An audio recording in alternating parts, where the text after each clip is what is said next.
Assalamualaikum warahmatullahi wabarakatuh. Kami dari kelompok 5, kelas B1, Prodi Akuntansi akan mempresentasikan mengenai bab pencegahan kecurangan pada mata kuliah akuntansi forensik.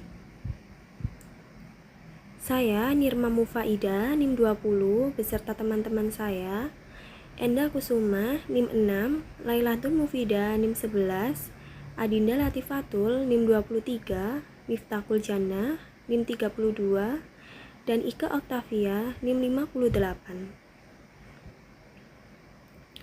Pencegahan kecurangan. Kecurangan adalah penipuan kriminal yang bermaksud untuk memberi manfaat keuangan kepada si penipu. Kriminal di sini berarti setiap tindakan kesalahan yang serius dilakukan dengan maksud jahat. Dan dari tindakan jahat tersebut, ia memperoleh manfaat dan merugikan korbannya secara finansial. Pencegahan kecurangan. Pencegahan kecurangan berupaya untuk menghilangkan atau mengeliminir sebab-sebab timbulnya kecurangan tersebut. Karena pencegahan terhadap akan terjadinya suatu perbuatan curang akan lebih mudah daripada mengatasi bila telah terjadi kecurangan. Siapa pelaku kecurangan? Setiap orang dapat melakukan kecurangan dan sebagian besar orang mengadaptasinya dalam lingkungan mereka. Fraud terjadi karena lingkungan. Organisasi dapat membuat lingkungan dengan tingkat kecurangan yang rendah dan tingkat kecurangan yang tinggi. Menciptakan budaya kejujuran, keterbukaan, dan memberi dukungan. 3 faktor utama dalam pencegahan kecurangan terkait dengan menciptakan budaya kejujuran, keterbukaan, dan memberi dukungan ialah: yang pertama, memperkerjakan orang yang jujur dan menyediakan pelatihan kesadaran akan adanya kecurangan, menciptakan lingkungan kerja yang positif, yang berarti memiliki kode etik yang ditetapkan dengan baik, memiliki kebijakan yang bersifat terbuka, tidak beroperasional pada basis krisis, dan memiliki atmosfer tingkat kecurangan yang rendah. 3. Memberikan program dukungan pegawai atau Employees Assistance Program (EAP) yang dapat membantu pegawai menyelesaikan tekanan pribadi yang dirasakannya. Memperkerjakan orang jujur dan menyediakan pelatihan kesadaran akan adanya kecurangan. Dalam perekrutan karyawan perlu dilakukan pencegahan sebagai berikut dengan syarat: 1. Verifikasi resume pemohon dan aplikasi. Yang kedua, melatih mewawancara untuk melakukan wawancara menyeluruh dan terampil, menciptakan budaya kejujuran dan beretika. 5 elemen krisis dan yang sering digunakan adalah: 1. Memastikan bahwa manajemen puncak merupakan contoh perilaku yang baik. 2. Merekrut pegawai bersifat baik. Kemudian yang ketiga, mengkomunikasikan harapan-harapan melalui organisasi dan mengevaluasi pencapaian harapan tersebut melalui catatan periodik. Yang keempat, menciptakan lingkungan kerja yang positif. Yang kelima, menciptakan dan memperbaiki kebijakan untuk mengatasi fraud ketika telah terjadi. Menciptakan lingkungan kerja yang positif. Untuk memberikan suatu lingkungan kerja yang positif membutuhkan yang pertama, menciptakan ekspektasi yang terkait kejujuran melalui kode etik yang cukup baik yang dimiliki organisasi dan kemudian menyampaikan ekspektasi ini ke seluruh bagian dari organisasi. Yang kedua, memiliki kebijakan yang sifatnya terbuka dan mudah diakses. Yang ketiga, memiliki prosedur operasional dan personal yang positif. Selanjutnya, memberikan program dukungan pegawai, memberikan dukungan kepada terkait tekanan yang ada dan memberikan motivasi dengan cara: yang pertama, memberikan fasilitas karyawan untuk membagi keluh kesahnya. Yang kedua, manajemen berusaha mengetahui tekanan permasalahan karyawan. Yang ketiga, memberikan kebijakan yang personal dan operasi. Mengeliminasi kesempatan terjadinya kecurangan. Metode dalam mengeliminasi kesempatan kecurangan: yang pertama, memiliki pengendalian internal yang baik.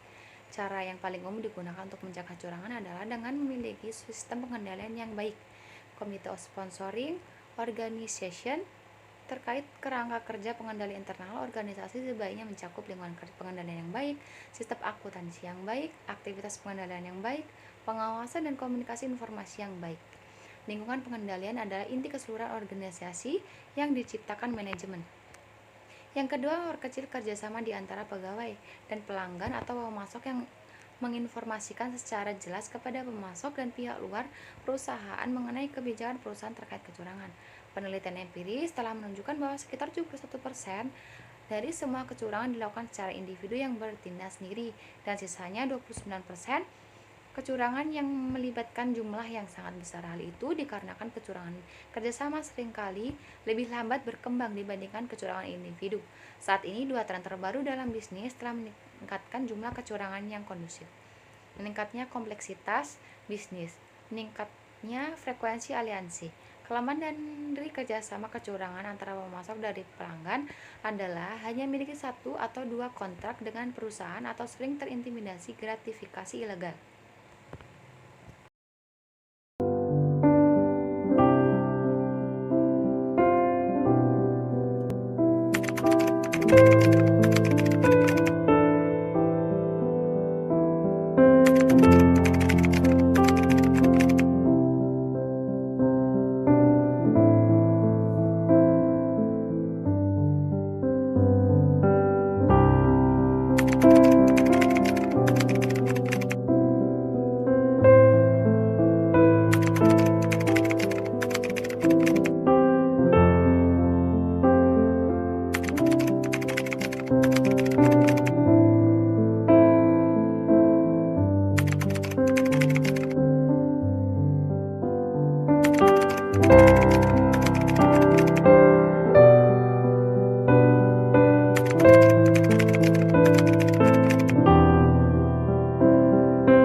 Mengawasi pegawai dan menyediakan saluran pengaduan untuk informasi anomi. Deloitte, salah satu KAP dari Big 8 dalam studi yang dilakukan di seluruh dunia, menyimpulkan bahwa ada 4 alasan mengapa beberapa sistem whistleblowing gagal untuk mendeteksi adanya pelanggaran, yaitu kurangnya anonimitas budaya kebijakan, kurangnya kesadaran. Sistem whistleblowing berfungsi anonimitasi, independensi, akses, dan tindak lanjut. 4. Membuat ekspektasi hukuman. Faktor keempat dalam mengeliminasi kesempatan kecurangan adalah membuat ekspektasi bahwa ketidakjujuran akan dihukum, kebijakan penuntutan yang tegas dan sesuai untuk dipublikasikan. Membuat pegawai tahu bahwa hukuman yang tegas akan dikenakan terhadap pelaku tindakan tidak jujur, bahwa tidak semua orang tidak jujur, dan bahwa peminjaman yang terotorisasi dari perusahaan tidak dapat ditoleransi, seperti kode etika yang baik, menyampaikan ekspektasi kebijakan yang kuat mengenai hukuman. 5. Melakukan tahapan auditing secara proaktif. Auditing yang baik terdiri dari mengidentifikasi risiko eksposur kecurangan, mengidentifikasi indikator kecurangan dari tiap eksposur, mengembangkan program audit untuk mencari indikator dan eksposur secara proaktif, menginvestigasi indikator kecurangan yang teridentifikasi. Pendeteksian kecurangan secara proaktif tidak hanya dapat mendeteksi kecurangan yang terjadi lebih dini, tetapi juga dilakukan sebagai penghalang kuat ketika pegawai dan pihak lain tahu bahwa organisasi selalu melakukan penelusuran yang mungkin terjadi. Setiap metode ini mengurangi kesempatan yang seharusnya atau kesempatan yang dirasakan untuk melakukan kecurangan, dan semua ini bersamaan dengan faktor budaya yang telah dijelaskan sebelumnya. Selanjutnya, saya akan menjelaskan mengenai menilai dan mengurangi resiko fraud. Organisasi dapat secara efektif mengeliminasi fraud dengan yang pertama, mengidentifikasi sumber dan ukuran resiko secara akurat. Yang kedua, membuat sistem pengendalian internal yang baik dan mengimplementasikan langkah preventif yang cocok dan pengendalian detektif untuk mengeliminasi resiko-resiko tersebut. Selanjutnya, identifikasi resiko kecurangan. Manajemen adalah penanggung jawab utama dalam menetapkan program untuk melakukan identifikasi dan kajian resiko kecurangan, serta pengendaliannya. Kajian terhadap resiko kecurangan ini harus mempertimbangkan tingkat kerawanan organisasi terhadap pembuatan kecurangan, apakah itu rekayasa, laporan keuangan, atau penyalahgunaan aset ataupun korupsi.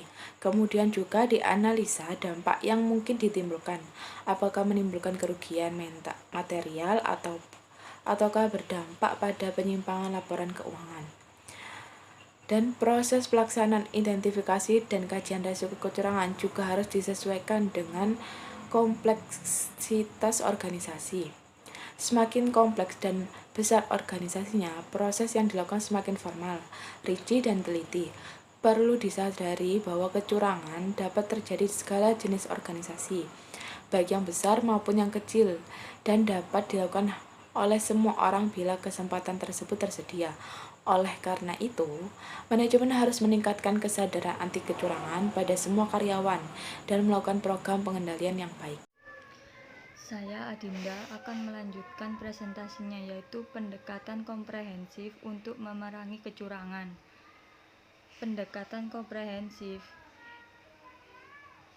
dilakukan dengan cara pencegahan, dibagi menjadi 3, yaitu yang pertama pendeteksian sebuah permasalahan, lalu diinvestigasi, selanjutnya ditindaklanjuti pokok masalah tersebut. Ketika sudah menemukan pokok masalahnya, pihak manajemen diminta untuk mempertanggungjawabkan masalah kecurangan tersebut.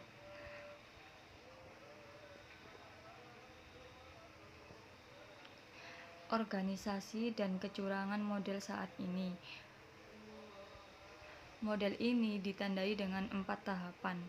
Yang pertama, dalam tahap pertama, insiden kecurangan terjadi dalam organisasi. Insiden kecurangan ditindaklanjutkan dengan pelatihan formal mengenai kesadaran atau langkah pencegahan lainnya. Yang tahap kedua adalah investigasi. Tahap ini melibatkan keamanan perusahaan dan audit internal. Sebagian besar pekerjaan investigasi melibatkan wawancara dan pemeriksaan dokumen.